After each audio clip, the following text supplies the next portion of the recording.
How's it going, guys? It's Cole from See Through Panel showing off my top 5 comics, graphic novels, manga that I read in 2023.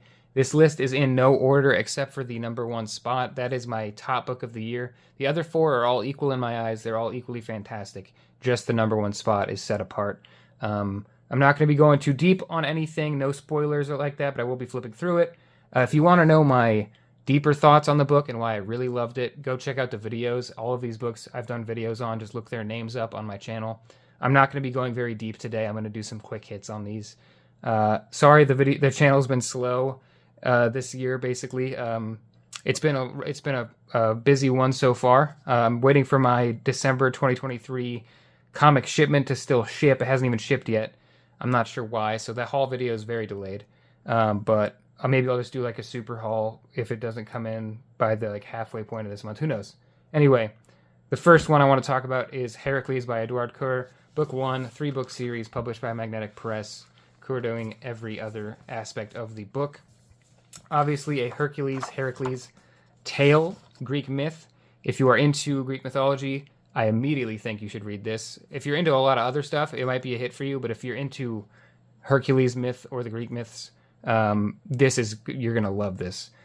The style of it has stuck in my brain for so long. I wish I could find another artist that will draw like this. I don't even know how to describe it. It's not realistic. It's cartoony at times. The tone of the book as well complements the imagery inside.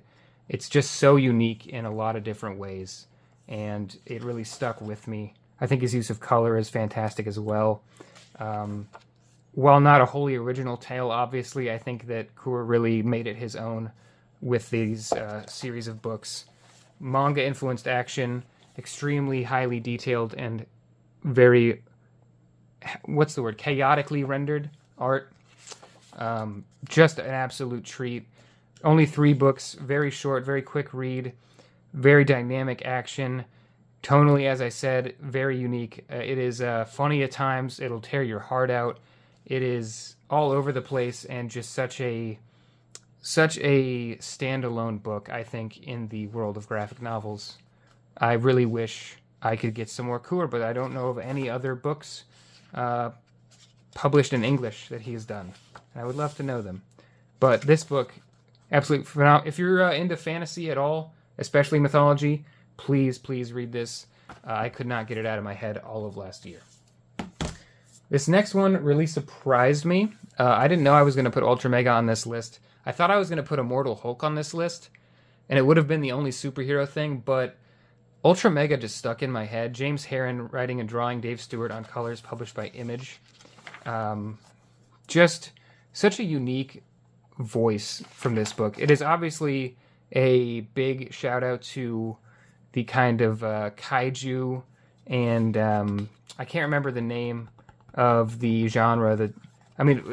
This guy reminds you of, I can't recall what it is. I don't remember. I'm not very versed in the genre, but he brings a horror twist to it and a more grounded element, while also being extremely high fantasy and sci-fi kind of deal, as you can see from this shot. James Herron, his art just hits so different for me. I think there's really no one that does it like him when it comes to monster designs and action. And this thing is just so over the top and so arch. It's so very, moves at a huge pace, covers multiple lifetimes. The scale of it is just off the charts, as you can see here. Ultraman, whatever that genre is, it's that plus kaiju meets horror. And the first issue from Image really pulled me in, and I had to stop myself from continuing till the trade came out. And you can hear my dog coughing, and I was just engrossed with the whole thing. I think it's really, really special. I cannot wait for more to come out. I do think that I've read that he's working on it. Volume 2, I believe he's working on Volume 2. Volume 1 took a long time to come out, so it makes sense that it would take quite a while for Volume 2. I'm in no rush. Obviously, I would love to have it now, but everything with time. Better to do it right than to do it quickly. Just a very strange melding of genres that I didn't think could work, and really, really did. The art is obviously the kicker here. So James Herron, not typically a writer, glad he branched out and did his own thing. His art is just phenomenal, absolutely breathtaking. His sense of scale is ridiculous. All of his characters have personalities that show on their faces, and his writing's very good in this. It's honestly very good. I had some pacing issues, if I do recall, but that gets ironed out pretty quickly. This monster design is just wild. And this is just wild. Oh, yeah. Not really a spoiler. This is issue 1. Someone dies. A lot of people are going to die. It's fantastic. It's only 1 volume. It's not a full story, but please do check it out. Up next, I think I need to, reach behind me on my shelf because I pulled the wrong book out. East of West. I did a big reread of East of West this year, and it's incredible. Jonathan Hickman, Nick Dragata, Image Comics, multiple colorists. I've grabbed volume 1 here, so this is Frank Martin. I do believe, maybe I'm mixing that up. Maybe it doesn't change colors. I think it does. I don't know. I believe it does. I'm pretty sure it does. It doesn't matter. Jonathan Hickman, Nick Dragata, post-apocalyptic, 4 Horsemen of the Apocalypse, Western sci-fi. That's like half of all the genres that there are, and this book is all of those things. It is a sprawling... I've said epic a couple times. This book is an epic. It is a political thriller, assassination, action, war, magical. I mean, it's everything. It follows a huge cast of characters, all of which we spend a lot of time with, get to know everyone. A story that has just hundreds of plot threads weaving around each other, characters that are separating and coming back together and meeting each other for the first time and interacting, and Game of Thrones style where we're seeing them for a long time and they finally meet, and we love them both by the time they meet, and then they get to finally interact, and you've been waiting for them to interact. I'm gushing about this story. Nick Dragata is just a monster. This is the book I think of when I think of Nick Dragata. It really made him for me. He just really sells the world that Jonathan Hickman has built here, which is a post-apocalyptic sci-fi western. We follow Death, one of the 4 Horsemen of the Apocalypse, primarily, but as I said, there's tons and tons of characters that we follow here. Almost so many that I won't even say we have a main character. It would be Death if there was one, but we spend a lot of time with a lot of other people. And it's such a mystical, strange, unique world that they've built that I think is really interesting, with a lot of history and politics going on. And I just can't say enough. If you want a truly epic story, this went for about 50 issues, if I recall, maybe a little less, 40-ish. 42? Sounds right to me. If you want something to really go deep in, to really sink your teeth into, East of West is it, because you can get a lot of value on rereading this thing. I luckily had someone to talk to who was reading it alongside me. You're going to want to talk about this thing. This thing is like when your favorite show comes out and you have to talk to all your friends about the new weekly episode. There's just so much to unpack in every issue.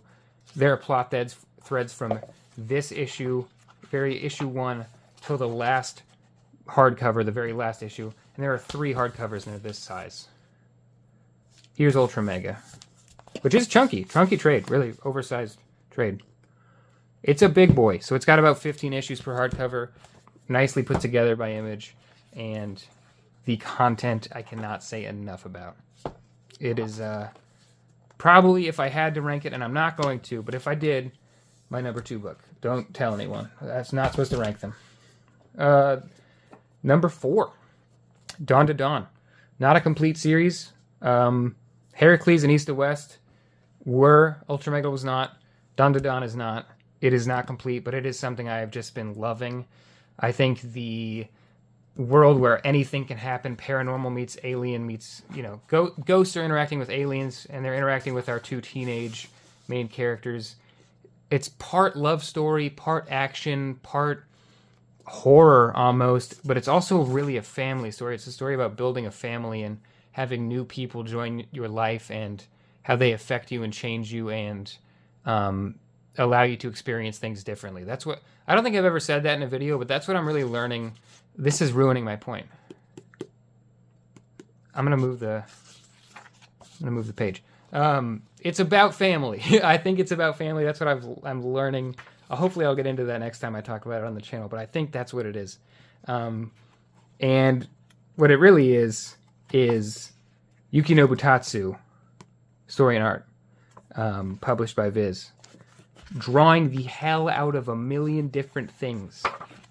Drawing the hell out of ghosts, aliens, the Loch Ness Monster, super-powered, superhero-esque characters, just a bunch of buildings blowing up, a man who turns people into cans, a shrimp alien boxer. Yeah, it's a lot of things. Those aren't even half the... Yeah, it's been way more than that. A giant, like, death worm. Freaky, a salty alien... It's a lot. He just really can draw. I don't know what to say about this book because it's so off the wall and strange, but it is heartwarming at its best. At its worst, it suffers from manga tropes that I personally don't enjoy, but a lot of people do. Like the cheesecake fan service element. A lot of people like that. I just don't.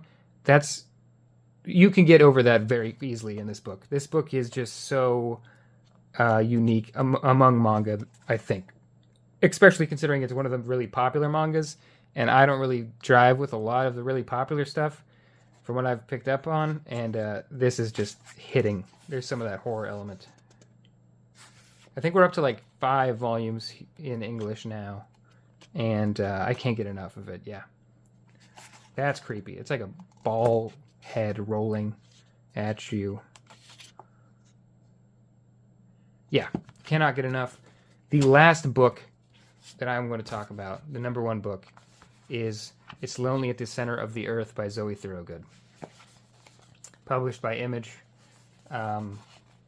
Honestly, I feel somber just talking about it. It's a phenomenal book. I'm going to try and get over that.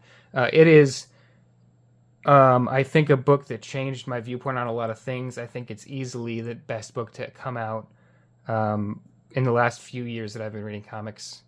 It really is something that elevates the genre and proves to you that comics are not what you think they are, no matter what you think they are. Even if you're like me and you love comics, sometimes you read too many Marvel comics or DC comics and you're like, oh my god, this is a slog. But this comes out and it just revitalizes your love for the medium. So Zoe Thorogood, writer and artist, young woman, which is great because that means she's got a lifetime of work ahead of her. I really hope that we get a lot more out of her. I'm sure she's just super popular now. This book won a million accolades and it deserved every one of them. An autobiographic novel. So it's an autobiographic novel about her having a hard time in life, basically, and pretty much the experience of making this book. This book is about making this book and what she was going through during that time. And visually, it goes to a million different places, as you can see from the different style all over here.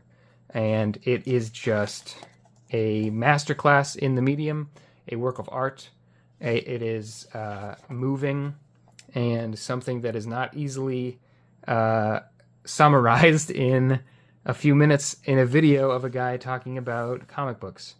It is something you need to experience for yourself and wholly unique in every way. No other person could make this book because this book is about Zoe Thorogood and her experiences with making this book. It's paradoxical and so interesting in such a mundane way. And I think everyone can connect with a little bit of what goes on in here. A little bit of pun action.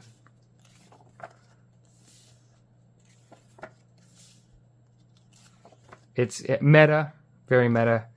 Yeah.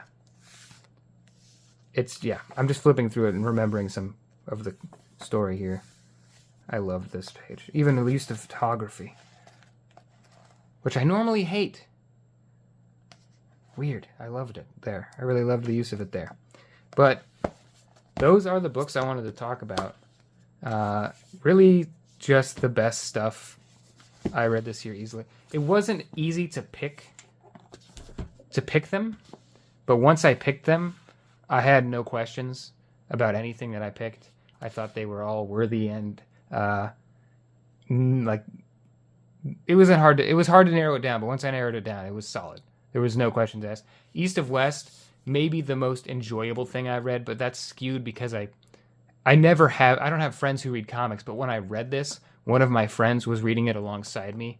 We were reading a few issues a night and talking about them every day, basically, and that really elevated it. But that would elevate almost anything I would do in life. So I don't think that's fair. But in terms of raw enjoyment, East to West. In terms of visual enjoyment, Heracles and Ultra Mega are tied. Dawn to Dawn is just, I mean, watch any of my videos on Dawn to Dawn. I love the book.